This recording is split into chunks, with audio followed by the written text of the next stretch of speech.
Laura stepped off the bus, feeling the crisp air of the remote village brush against her skin. The towering mansion ahead of her loomed, a mix of faded elegance and unsettling decay. She had seen old houses before, but there was something about this one that felt different. The locals didn't seem to agree with her enthusiasm. As she made her way through the village, the few people she passed gave her long, sidelong glances, muttering under their breath. She had learned quickly that nobody here spoke highly of the house. Yet, despite the warning in their eyes, she was determined to take on the restoration project. After all, it was just a house. Decades of neglect couldn't possibly make it more than a challenging task for someone like her. She adjusted her scarf, her professional demeanor unwavering. The mansion's crumbling walls were an eyesore in this otherwise picturesque village. Still, she couldn't help but feel the weight of history in the air. Laura was an architect, after all, and her specialty was reviving buildings that had seen better days. It wasn't uncommon for her to take on jobs that others deemed impossible, but this one, with its unsettling reputation, would prove her skill to be unparalleled. The mansion's gates creaked as she pushed them open, and as she stepped onto the grounds, a sudden gust of wind seemed to whisper in her ears. The trees around the house stood still, their leaves unmoving, as if caught in a moment of frozen time. She shook off the strange sensation, focusing instead on the work ahead. The house's facade was darkened by years of dirt and neglect. Yet even beneath the grime, she could see the intricate details of its original design, the grand arches above the windows, the ornate stonework along the doorframe. Her mind raced with possibilities. There was so much potential here. Her eyes flickered across the windows. Oddly, they seemed to stare back at her, but it was probably just her imagination. After all, she was here to fix the place up. Nothing more, nothing less. She gathered her courage and approached the front door. The brass knocker was tarnished, but still intact. She lifted it and knocked firmly, the sound echoing in the eerie stillness of the estate. The door opened with a slow, reluctant creak. An older man, whose weathered face seemed to reflect the age of the house itself, greeted her. He introduced himself as Mr. Collins, the last remaining caretaker of the mansion. His eyes were tired, yet they held an unspoken wariness, as though he was trying to gauge her before letting her in. "Miss, I hope you've come prepared for the work ahead," he said in a gravelly voice, stepping aside to let her in. Laura gave him a reassuring smile. "I've worked on houses like this before. I'm sure it'll be fine." As she stepped inside, the air was musty and thick, like the house had been holding its breath for years. Dust particles swirled in the beams of light that filtered through the grimy windows. The space was vast, the ceiling soaring above her, but everything felt strangely oppressive. She began walking through the entryway, her eyes scanning the walls for signs of structural damage. The wooden floors creaked under her weight, but nothing seemed out of place at first. That was until she reached the parlor. Laura paused in the doorway, her brow furrowing. The layout was off. She had studied the mansion's blueprints, but the room she was now looking at didn't match the drawing. The far wall, where a set of French doors should have been, was instead blank. No doors, no windows, just a solid, imposing wall. She stepped further into the room, eyes scanning every inch. She turned back toward the hallway, where the stairs should have been, but no staircase was visible. It wasn't a matter of bad memory. She had memorized the floor plan in detail, and this room did not align with the one she had studied. She shook her head, chalking it up to her fatigue from the long journey. The house was old, after all. Things were bound to have settled, and who knew what other repairs might have been made over the years. Still, she couldn't shake the feeling that something was subtly wrong. "I'll start with the parlor," she said, forcing a smile to Mr. Collins, who had been watching her closely.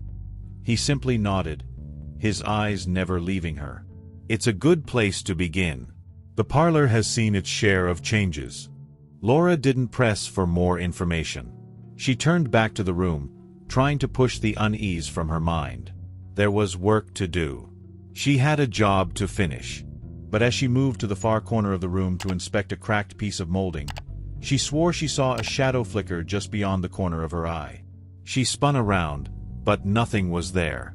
The day stretched on, and Laura lost herself in the work. She measured, assessed, and jotted down notes for the repairs that needed to be done. Her initial discomfort was fading, replaced by a growing sense of purpose. Perhaps the layout of the house was quirky, but it wasn't anything that couldn't be fixed. She had encountered oddities before in her line of work. No two houses were alike, after all. But then, as the evening light began to filter in through the dusty windows, she returned to the parlor.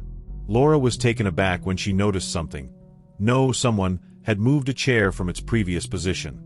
She was certain the armchair had been near the fireplace when she left the room earlier. Now it sat in the far corner, almost as if it had been waiting for her. She walked toward it, her footsteps heavy, and instinctively glanced over her shoulder. The house seemed quieter than before, and yet there was a distinct, oppressive silence that hung in the air. "It's nothing," she told herself. "The house is old, it's drafty, things shift, even without me noticing." But her mind, ever the skeptic, couldn't let it go. She took the chair and moved it back to its original place, in front of the fireplace. Just as she was about to turn and leave the room, she froze. Something was wrong. The far wall, which had been solid and unyielding just hours before, now had a faint outline of a door. No handle, no frame, but there it was, a thin, barely visible line running down the middle of the wall. Laura stared at it, heart pounding. She took a cautious step forward, extending her hand toward the wall.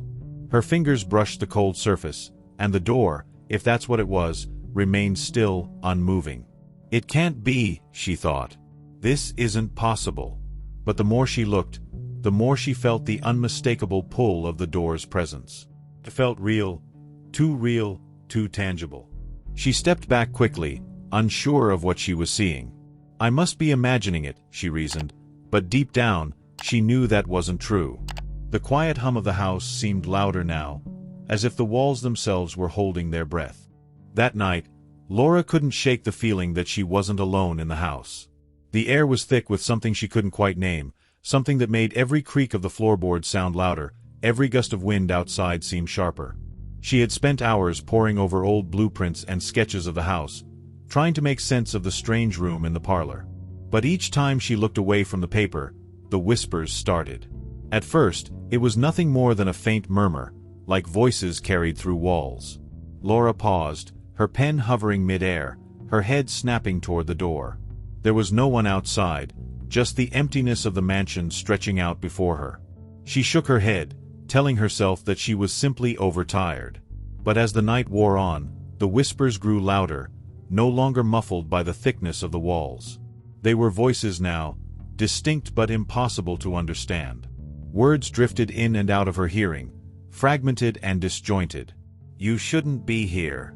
Leave while you still can." Laura's skin prickled with unease. She stood up, her chair scraping harshly against the floor, and walked toward the hallway. The house was eerily quiet, the oppressive atmosphere lingering in the air like smoke. She turned a corner and, just as she was about to pass the parlor, a cold draft slammed the door shut behind her. She jumped back, her breath caught in her throat. The hallway light flickered briefly, casting a long, warped shadow across the walls. Laura stood there for a moment, heart racing, unsure of what to make of it. Then, she reached out and slowly opened the door. The parlor looked the same as before, dusty, quiet, unchanged. But her gut told her it wasn't. She noticed the faint, unsettling scratch marks on the wooden floor, marks that hadn't been there earlier. They led toward the far corner of the room, near the place where the mysterious door had been. Her fingers trembled as she traced the edges of the scratches. They were deep and jagged, as if something had been dragged across the floor repeatedly. She scanned the room again, her eyes narrowing. A sense of dread began to creep up her spine. Just as she turned to leave, she heard it again. "Say." The whisper was unmistakable, clear this time, and it came from inside the walls. Laura's breath caught in her throat as she stumbled backward, her pulse pounding in her ears. The following day, Laura found herself unable to focus. The house, with its creeping whispers and strange distortions, had dug into her mind. Every corner seemed to shift with the passing hours, every room held secrets she couldn't understand. And yet, she had a job to do. She had to get to the bottom of it. The only way to move forward, to get some clarity, was to keep exploring. After a restless night spent tossing and turning, Laura set her sights on the attic. The old floorboards creaked under her feet as she ascended the narrow staircase, the air growing colder with every step she took. The door to the attic was a heavy wooden thing, almost as if it had been sealed shut for years. She struggled to push it open, her hand slipping on the rusted handle. But with a final shove, the door creaked open, revealing the dimly lit room beyond. Cobwebs hung from the rafters, and dust clouded the air. The attic smelled stale, as though it hadn't been touched in decades. As her eyes adjusted to the gloom, Laura spotted a stack of old furniture and boxes in the corner of the room. Her heart quickened. There, half hidden under a faded blanket, was a wooden chest. Curiosity pulled her forward. She lifted the heavy lid, revealing a collection of old trinkets, photographs, and letters. It was a mix of forgotten memories, their significance long lost. But one photograph caught her attention. It was tucked behind a stack of yellowed papers, and its edges were worn, as though it had been handled many times over. She picked it up carefully, feeling the weight of it in her hands. The photograph was of a family, but it was odd. The faces were distorted, blurry in places, as though the image itself had warped with time. Laura stared at it, her brow furrowed. The people in the photo seemed familiar, but she couldn't place them. She turned it over, her fingers trembling. Written in faded ink on the back were the words, "They never left." A chill ran down her spine. Laura stood frozen for a moment, her mind racing. The house seemed to close in on her, the whispers returning in full force. She shoved the photograph back into the chest and slammed the lid shut, her breath shallow and quick. The walls around her felt oppressive, as though they were pushing in on her. Who were these people? She thought. What happened to them? The faint sound of footsteps echoed behind her. She whipped around, but there was no one there. Her heart pounded in her chest as she scanned the attic, the shadows stretching unnaturally along the walls. She couldn't stay in this house any longer. The photograph weighed heavily in Laura's mind as she descended the stairs back into the mansion. She couldn't shake the words written on its back, "They never left." The more she thought about it, the more everything in the house seemed to make sense in a disturbing way. The shifting walls, the whispers in the dark, the distorted image of the family. She needed answers, and she couldn't afford to ignore the growing sense of dread gnawing at her. With the photograph still fresh in her thoughts, Laura found herself once again standing in front of the parlor. The eerie, inexplicable door was still there, though it had not moved since her last encounter. But now, the sense of urgency pressing against her chest seemed stronger. She had to open it. She had to know what lay behind it. Her hand shook slightly as she reached for the door. It was heavier than she expected, the wood groaning under her touch as if the house itself was reluctant to let her through. She took a deep breath, gathering her resolve, and swung the door open. It was the same room she had seen before, but now, it was different. The air felt colder, thicker, as if the space had been waiting for her. She stepped inside, her footsteps muffled by the thick layer of dust on the floor. And then she saw it, the small hidden alcove in the far corner, tucked away behind what seemed like an old wardrobe. It had been concealed, completely invisible until now. She moved toward it, her pulse quickening. As her hand touched the back of the wardrobe, it swung open with an unsettling creak. Behind it, there was a narrow door, the wood dark and aged. The door, just like the one she had seen in the parlor earlier, seemed out of place, impossible even. But it was real. It existed. Laura hesitated only for a moment before pushing the door open. Beyond it, there was a long, dim hallway stretching out into the unknown, its walls lined with cracked mirrors. Her breath caught in her throat as she stepped inside. The hallway was narrow, winding, and claustrophobic. The mirrors, however, caught her attention. They seemed to reflect things that weren't there. She caught glimpses of movement out of the corner of her eye, but when she looked fully into the mirrors, they were empty. The reflections didn't match reality. Suddenly, a whisper broke through the silence, soft but clear. "You're not meant to be here." Laura spun around, but the hallway was empty.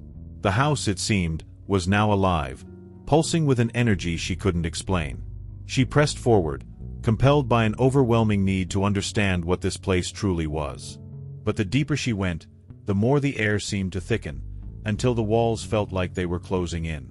Every reflection in the mirrors grew darker, more distorted. Her movements were sluggish, as if she was being pulled backward, trapped in this twisted corridor. And then, in one of the mirrors, she saw something that made her freeze. The family from the photograph. They were there. They stood behind her in the reflection, their eyes wide and unblinking, staring directly at her. Laura's heart hammered in her chest, her breath coming in quick, shallow gasps as she stood frozen in front of the mirror. The reflection of the family, distorted, their eyes hollow and wide, loomed behind her. They were too close. She could feel the weight of their gaze, a pressure that pulled at her very soul. Her body refused to move, as though the mirror itself was holding her in place. The whispers returned, louder now, more insistent. They never left. The words rattled in her mind, reverberating with an intensity that made her head spin. The air around her grew colder, the mirrors reflecting more than just her, more than just the family. Figures, shadowy and indistinct, gathered at the edges of her vision, as if the house itself was alive, feeding off her fear. Laura finally tore her gaze away from the mirror, her legs trembling beneath her. The hallway stretched on, endless and oppressive, the mirrors now lined with more reflections of the figures, some she recognized, others that were entirely unfamiliar. The family from the photograph was still there, standing just behind her in every reflection, but the shadows had begun to crowd the space around them. "Get out," she thought desperately. "You need to leave. It's too late to fix this." But her feet wouldn't move. Her mind screamed for her to run, to turn and escape, but her body betrayed her. The house wasn't just a structure, it was a presence. She could feel its pulse in the walls, its weight on her chest, its cold breath on the back of her neck. And then, from the very end of the hallway, a door appeared. A door that hadn't been there before, though it seemed to materialize out of thin air.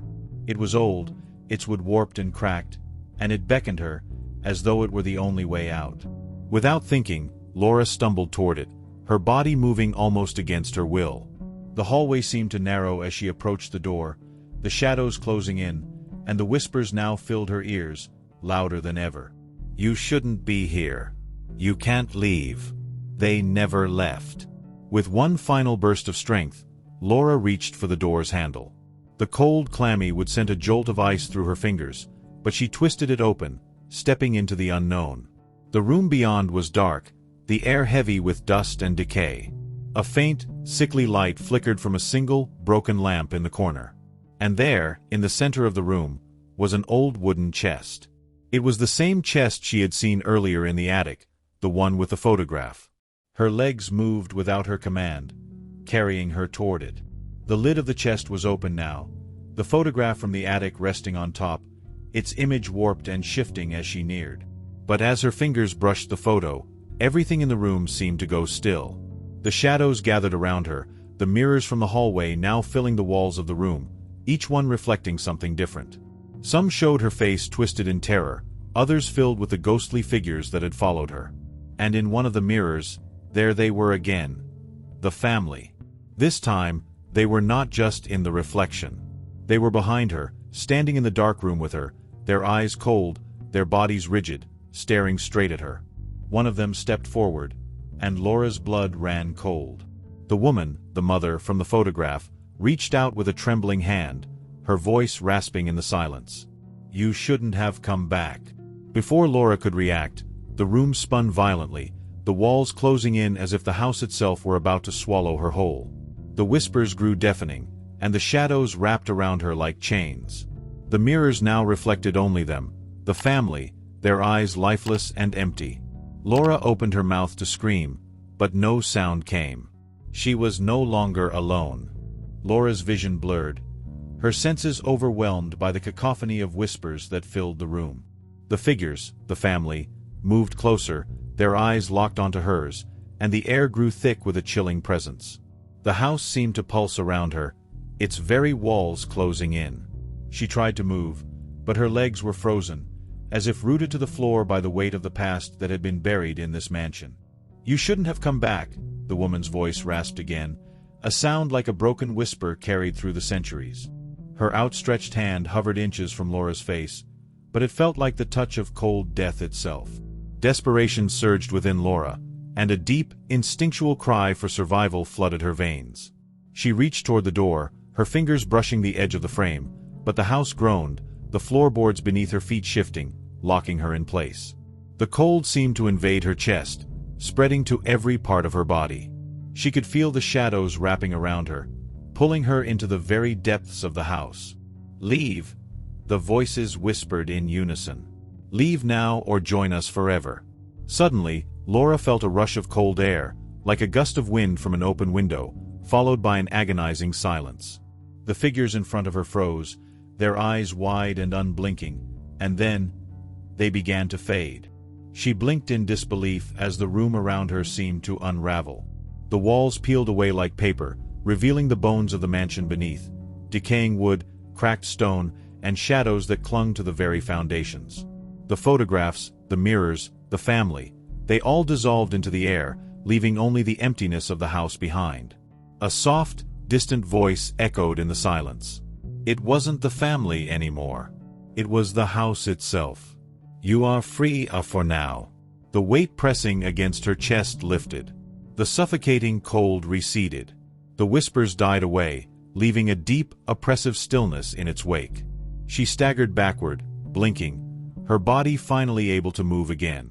Without thinking, she bolted for the door, pushing it open with all her strength. The air outside was a shock to her senses, fresh and alive. Laura stepped onto the porch, gasping for breath as the sun dipped low on the horizon, casting long shadows across the overgrown lawn. The mansion stood behind her, silent now, its secrets buried once again beneath layers of time. But as she turned to walk away, she glanced over her shoulder, feeling an undeniable pull. The house wasn't done with her. Laura didn't look back again. Thank you so much for watching. I hope you enjoyed the eerie journey and the unsettling twists we explored together. If you liked the story, don't forget to give this video a thumbs up, it really helps. And if you want to see more creepy tales like this, make sure to subscribe to the channel so you never miss a new video. Also, I'd love to hear your thoughts on the story. Leave a comment down below. What did you think of the ending? Was there a moment that gave you chills? Let's talk about it. Until next time, stay curious and keep the lights on.